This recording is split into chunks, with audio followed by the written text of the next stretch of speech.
Olá, meu nome é Esther Ferraza Cavinato e nesse vídeo apresentarei a terceira parte do meu trabalho de desenvolvimento humano para a cadeira de Embriologia Comparada da professora Tatiana Montanari. Vejamos como acontece a formação do sistema cardiovascular. Na terceira semana do desenvolvimento, os vasos sanguíneos começam a se organizar no mesoderma extraembrionário do saco vitelíneo, do córeo e do pedúnculo do embrião, e no mesoderma intraembrionário, exceto no mesoderma pré-cordal e a notocorda. Eles surgem a partir da confluência de ilhotas sanguíneas com células denominadas hemangioblastos. As células periféricas da ilhota diferenciam-se nas células endoteliais e as células internas nas hemácias. Os vasos sanguíneos formam-se por três mecanismos principais: pela coalescência dos angioblastos, precursores das células endoteliais, in situ, por exemplo, a aorta dorsal; pela migração dos angioblastos de outros sítios, por exemplo, do endocárdio; e pela ramificação de vasos já existentes, por exemplo, vasos intersegmentares do eixo corporal e vasos do sistema nervoso. No tronco e nas extremidades, o mesoderma local torna-se associado com o revestimento endotelial para constituir a parede vascular. Na cabeça e em muitas áreas do sistema arco-aórtico, o mesênquima derivado da crista neural contribui para o tecido conjuntivo e o músculo liso do vaso. Nas primeiras 6 semanas, os eritrócitos em circulação são principalmente derivados do saco vitelino. Entretanto, são células primitivas, grandes e nucleadas. A hematopoese intraembrionária inicia no fim da quarta semana, em ilhotas no mesoderma lateral esplâncnico, associado com a parede ventral da aorta dorsal, e logo depois na região AGM, aorta gonadal mesonéfrica. As células tronco hematopoéticas dessa região migram através do sangue para o saco vitelino, a placenta e o fígado, assim como aquelas do saco vitelino e da placenta vão para o fígado. Da sexta à oitava semana, o fígado substitui o saco vitelino como principal fonte de hemácias. Os eritrócitos do fígado são nucleados, com uma vida curta de 50 a 70 dias e com hemoglobina fetal, que tem uma afinidade maior pelo oxigênio do que a forma adulta. No fim do período embrionário, células tronco hematopoéticas do fígado colonizam o baço, e no terceiro ao quinto mês, esses dois órgãos são os principais sítios de hematopoese. Mais tarde, o baço torna-se infiltrado por linfócitos. O fígado continua a produzir eritrócitos até o início do período neonatal, mas sua contribuição começa a declinar no sexto mês, quando a medula óssea assume a atividade hematopoética. Essa mudança é controlada pelo cortisol, secretado pelo córtex da adrenal do feto. Na ausência desse hormônio, a hematopoese permanece confinada ao fígado. A medula óssea produz eritrócitos anucleados com hemoglobina do tipo adulto. O coração é gerado a partir de dois tubos endocárdicos, originados como os vasos no mesoderma lateral esplâncnico da região cranial. Esses tubos se fundem com a aproximação das extremidades dos folhetos embrionários no dobramento do embrião no plano transversal. O dobramento do plano longitudinal leva a área cardiogênica para a posição ventral ao intestino anterior. O tubo cardíaco primitivo sofre uma série de dilatações, sendo identificadas 4 cavidades cardíacas primitivas: o bulbo cardíaco, marcado em B, ventrículo primitivo, marcado em V, átrio primitivo, marcado em A, e seio venoso, marcado em S. O revestimento endotelial do tubo cardíaco será o endocárdio, e o mesoderma ao redor, a geleia cardíaca e o manto miocárdio, será o tecido subendocárdio, o miocárdio e o epicárdio, ou folheto visceral do pericárdio, sendo que este último é produzido pela proliferação e migração de células mesoteliais do seio venoso. O coração primitivo começa a bater por volta do 22º dia. As contrações musculares têm origem no próprio músculo cardíaco e ocorrem em ondas peristálticas do seio venoso para o bulbo cardíaco. Devido ao crescimento diferencial das suas paredes, o tubo cardíaco dobra-se.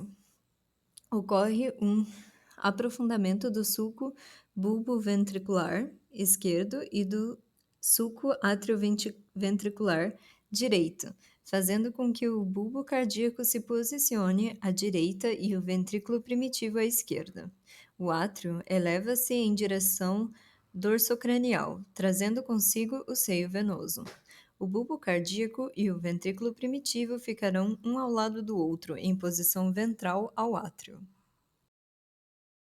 O bulbo cardíaco será o ventrículo direito e o ventrículo primitivo o ventrículo esquerdo.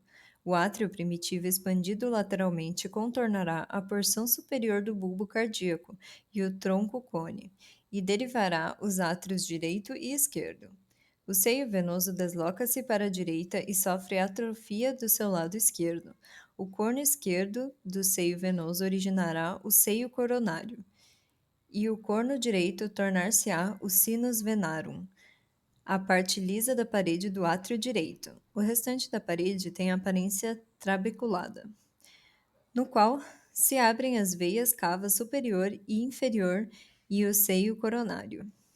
O marcapasso, um agregado de células que dá início à onda excitatória, situado no seio venoso, passa a se localizar no átrio direito e corresponde ao nó sinoatrial. Um pouco mais tarde, o restante do sistema condutor, como o nó atrioventricular e o feixe atrioventricular, será diferenciado. Agora vejamos como se dá a formação do sistema respiratório. Ele surge a partir de uma invaginação da extremidade caudal da faringe, o tubo laringotraqueal. Esse tubo aprofunda-se e ramifica-se, originando a traqueia, os brônquios e os bronquíolos. O endoderma diferencia-se no epitélio e o mesoderma lateral esplâncnico no tecido conjuntivo, inclusive a cartilagem hialina, e no músculo liso do trato respiratório. Nesta tabela temos os estágios de desenvolvimento do sistema respiratório.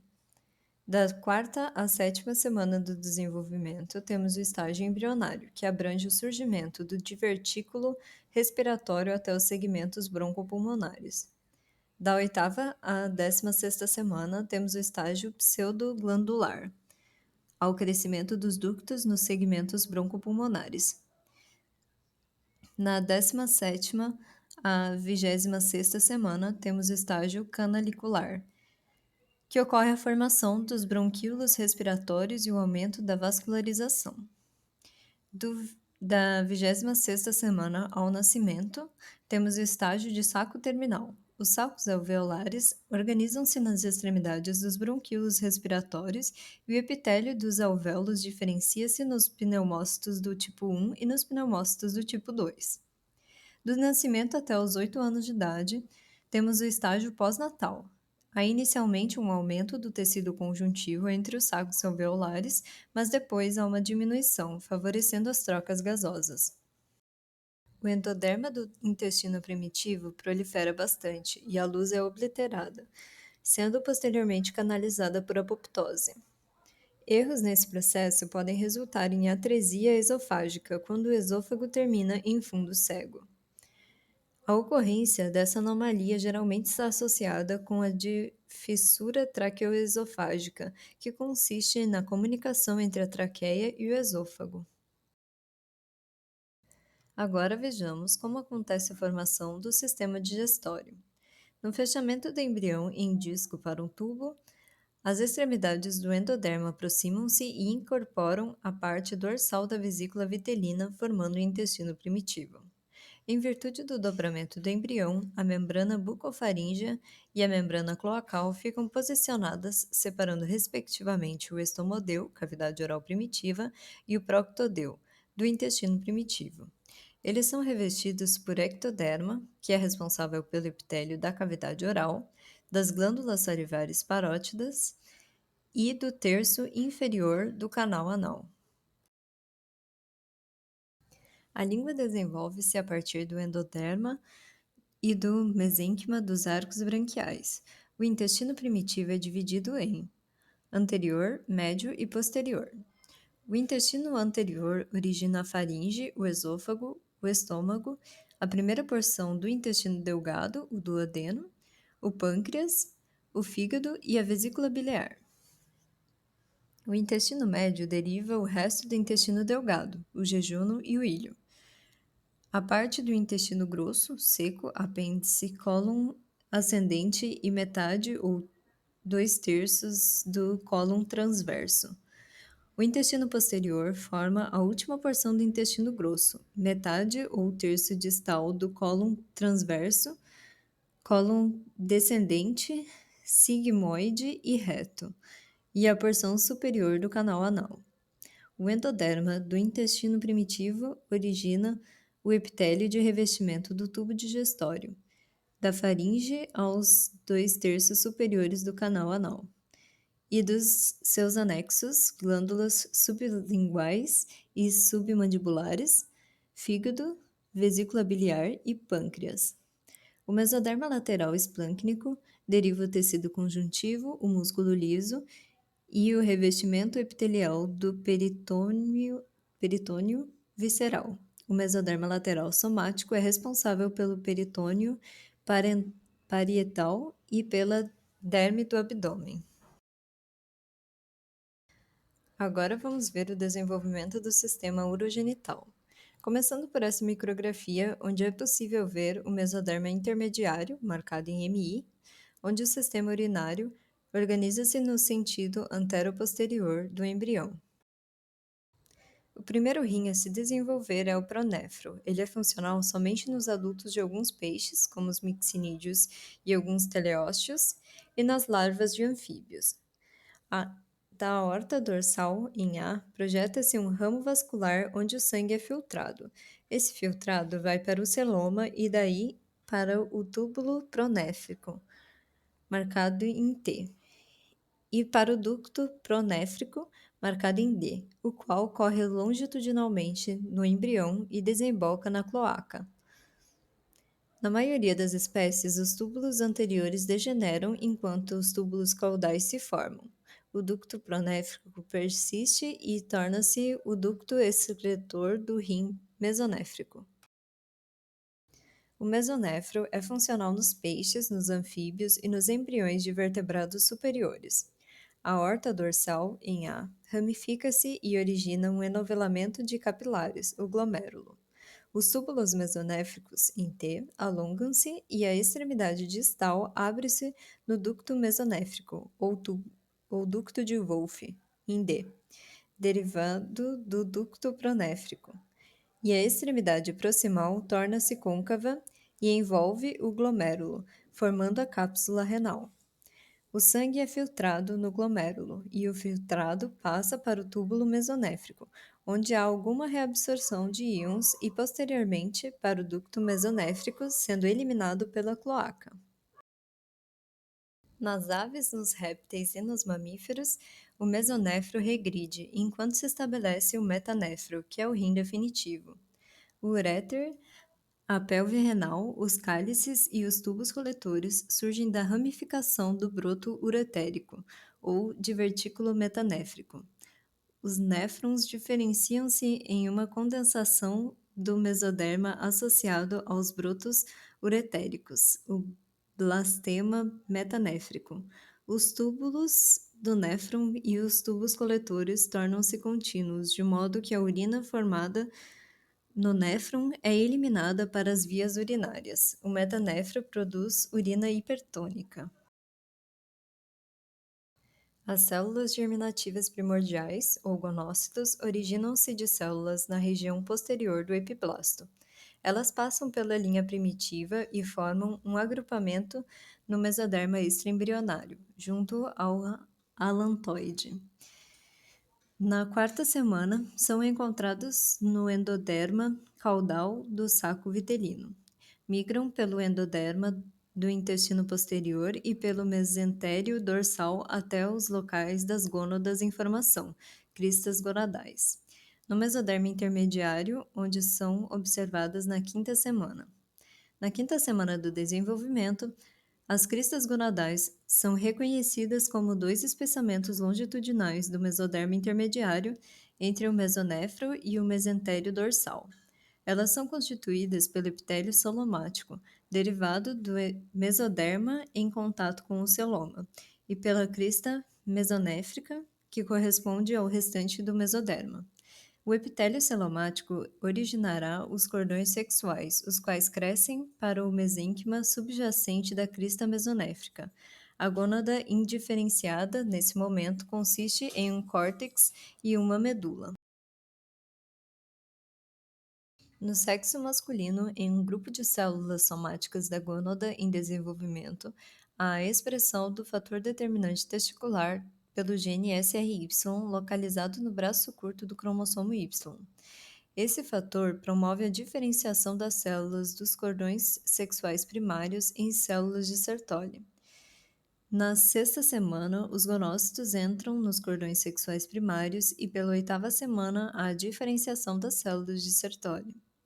Essas células induzem a migração de células mesenquimais dos mesonefros para entre os cordões, onde se transformam em células endoteliais, estimulam a diferenciação das células de Leydig a partir das células mesenquimais e produzem hormônio antimileriano, uma glicoproteína que promove a regressão dos primórdios dos ductos genitais femininos. Os cordões sexuais primários são envolvidos por uma fina camada de células mioides de origem local. As porções externas dos cordões sexuais formam os cordões seminíferos, com as células de Sertoli e os gonócitos. Nos anos da pré-puberdade, os gonócitos se diferenciarão nas espermatogônias e na adolescência, com a espermatogênese, os cordões seminíferos serão os túbulos seminíferos. As porções internas dos cordões sexuais constituem os túbulos retos e a rede testicular, a qual se conecta aos túbulos eferentes, derivados dos túbulos mesonéfricos. As células de Leydig devem surgir de precursores na própria crista gonadal, provenientes dos mesonefros e são reconhecidas na oitava semana. Da nona à 14ª semana, sob influência da HCG, que é semelhante ao LH, secretam andrógenos, testosterona e androstenediona, contribuindo para a diferenciação dos ductos genitais masculinos e da genitália externa. Gradualmente degeneram após a 17ª semana. A puberdade, com a secreção de LH pela hipófise, células mesenquimais presentes no tecido intersticial diferenciarão nas células de Leydig e será retomada a síntese de testosterona. No sexo feminino, sem o gene SRY, os cordões sexuais primários situados na medula degeneram e uma nova migração de células do epitélio celomático para o mesênquima do córtex origina os cordões sexuais secundários. Os gonócitos são incorporados neles e diferenciam-se em oogônias. Essas células proliferam através de mitoses e sofrem intérfase, resultando nos oócitos primários, que são circundados pelas células foliculares originadas do epitélio celomático. A fragmentação dos cordões sexuais produz os folículos primordiais. O tecido conjuntivo e os vasos sanguíneos da zona medular são derivados do mesonefro. Os ovários são formados da 13ª à 17ª semana. Nos embriões com 6 semanas de ambos os sexos, há dois pares de ductos no mesoderma intermediário: os ductos mesonéfricos comuns ao sistema urinário e os ductos paramesonéfricos laterais aos ductos mesonéfricos, provenientes da invaginação do epitélio celomático. As extremidades craniais dos ductos paramesonéfricos abrem-se no celoma, futura cavidade peritoneal. Os ductos paramesonéfricos correm paralelamente aos ductos mesonéficos, mas os segmentos caudais fundem-se de modo que os ductos paramesonéficos exibem uma configuração em Y. A parte fusionada é o primórdio útero-vaginal, o qual se projeta na parede dorsal do seio urogenital, entre as extremidades dos ductos mesonéfricos. No sexo masculino, o hormônio antimileriano produzido pelas células de Sertoli inibe o crescimento dos ductos paramesonéfricos, ou ductos de Miller, responsáveis pelo trato reprodutor feminino. Sob a influência da testosterona secretada pelas células de Leydig, os ductos mesonéficos, ou ductos de Wolff, progridem e originam os epidídimos, os ductos deferentes e as vesículas seminais.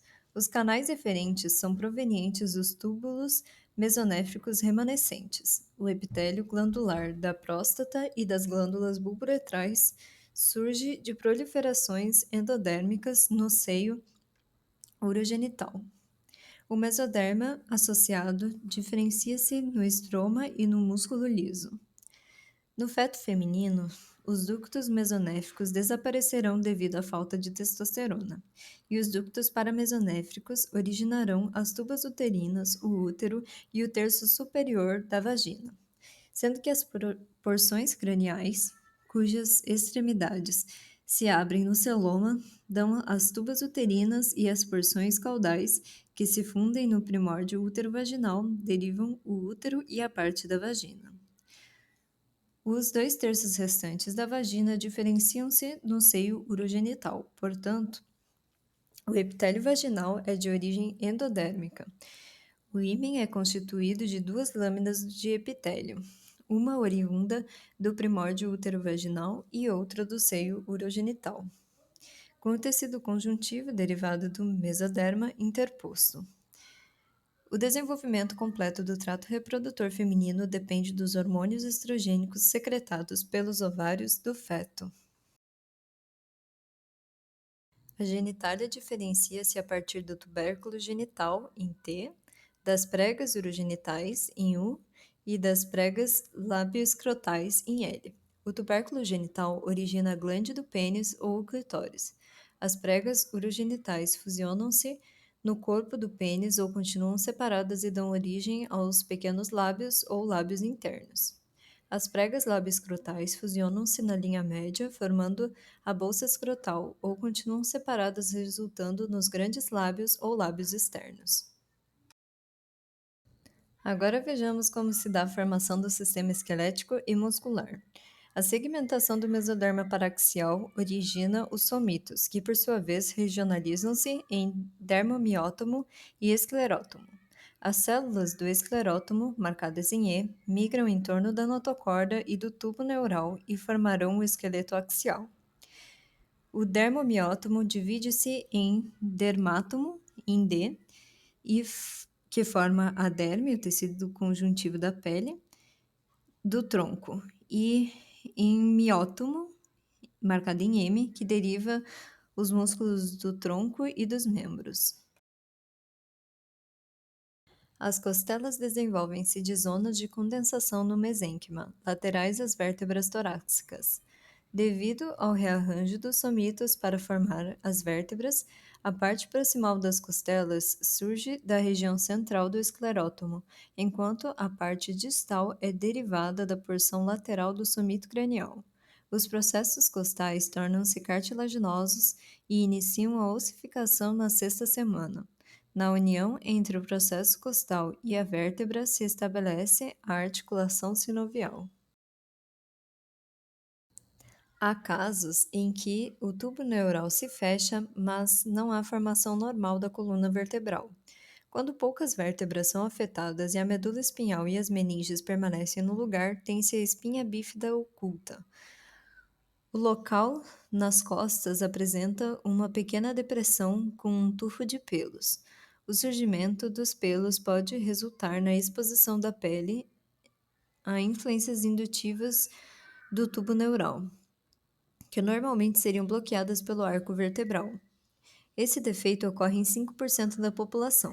Os indivíduos são geralmente assintomáticos, mas uma pequena porcentagem exibe defeitos funcionais da medula espinhal e das raízes dorsais. Se mais vértebras não se formarem corretamente, projeta-se um canal vertebral, uma vesícula membranosa com aracnoide, tendo-se a espinha bífida com meningocele, ou uma vesícula com essa meninge e a medula espinhal, resultando na espinha bífida com meningomielocele. A dura mater é ausente nesses locais. Por causa do deslocamento das raízes espinhais, a meningomielocele está associada a problemas graves como infecção crônica, déficit motor e sensitivo e distúrbios da função da bexiga. Agora vejamos como acontece a formação dos membros. Eles começam a se desenvolver na quarta semana, sendo que os superiores iniciam a sua formação antes dos inferiores. Inicialmente, os primórdios dos membros são brotos de mesoderma lateral somático, revestidos pelo ectoderma. Na quinta semana, os primórdios têm forma de remo. Neles ocorrem condensações mesenquimais que derivam a cartilagem hialina. O ectoderma inibe a condrogênese, o que faz com que o esqueleto se posicione centralmente. Na sexta semana, há a diferenciação do punho, do cotovelo e dos raios digitais, condensações mesenquimais que são primórdios dos dedos. Na extremidade de cada raio digital, parte da crista ectodérmica apical permanece e induz o desenvolvimento do mesênquima nos moldes cartilaginosos das falanges. Na sétima semana, inicia a ossificação endocondral. No início da oitava semana, os dedos das mãos são curtos e apresentam membrana interdigital, mas no final dessa semana os dedos estarão separados devido à apoptose da membrana. O ectoderma deriva o epitélio da epiderme e os seus anexos, como os pelos. Entre a sexta e a oitava semana surgem na palma das mãos, na planta dos pés e na ponta dos dedos os coxins volares. No coxim volar da ponta dos dedos organizam-se as cristas epidérmicas, com forma de arcos ou espirais. Essas figuras geram um padrão característico para cada indivíduo, as digitais. As cristas epidérmicas são reconhecidas na superfície da pele e no fim do quinto mês de gestação. À medida que os ossos longos se formam, os mioblastos, provenientes dos somitos, agregam-se em uma grande massa muscular. Esse músculo se separa em componentes dorsal, extensor, e ventral, flexor, e posteriormente nos músculos individuais. Os tendões dos membros diferenciam-se do mesoderma lateral somático. Da sétima à nona semana, os membros superiores e inferiores sofrem rotação. Os membros superiores giram cerca de 90 graus lateralmente e os membros inferiores cerca de 90 graus medialmente. Assim, os cotovelos apontam para a região dorsal e os músculos extensores localizam-se nas faces lateral e posterior dos membros superiores, enquanto os joelhos situam-se na face ventral e os músculos extensores na face anterior. A formação de raios digitais extras é responsável pela polidactilia. O dedo supranumário não é funcional porque não tem uma musculatura apropriada. Essa anomalia é herdada como um traço recessivo e o defeito é inerente ao mesoderma e não ao ectoderma. Se não ocorrer a morte das células da membrana interdigital, haverá a fusão dos dedos, uma anomalia denominada sindactilia. É herdada como um traço dominante ou recessivo simples. Sua incidência é de cerca de 1 para 2.200 nascimentos. O uso da talidomida por mulheres grávidas para aliviar enjoos e náusea nos anos 60 provocou uma elevada incidência de crianças com um ou mais membros ausentes, amelia, ou desenvolvidos parcialmente, meromelia ou focomelia, além de outros efeitos como a ausência das orelhas, anotia, problemas cardíacos, estenose duodenal e malformações do sistema urinário. A talidomida é um inibidor do fator de necrose tumoral e prejudica o embrião entre a quarta e a sexta semana. O período de desenvolvimento em que a droga foi ingerida está relacionado com o dano provocado. O bloqueio da formação dos membros no início da quarta semana leva à amelia, enquanto se ocorrer na quinta semana gera meromelia. Na gênese da meromelia, há dano nos vasos sanguíneos localizados na parte proximal do broto do membro, que destrói essa região, enquanto a microvasculatura na parte distal é preservada, permitindo o desenvolvimento desse segmento. A talidomida continua a ser produzida porque é utilizada no tratamento da hanseníase e do mieloma múltiplo. Essa foi a referência utilizada. Obrigada por assistir.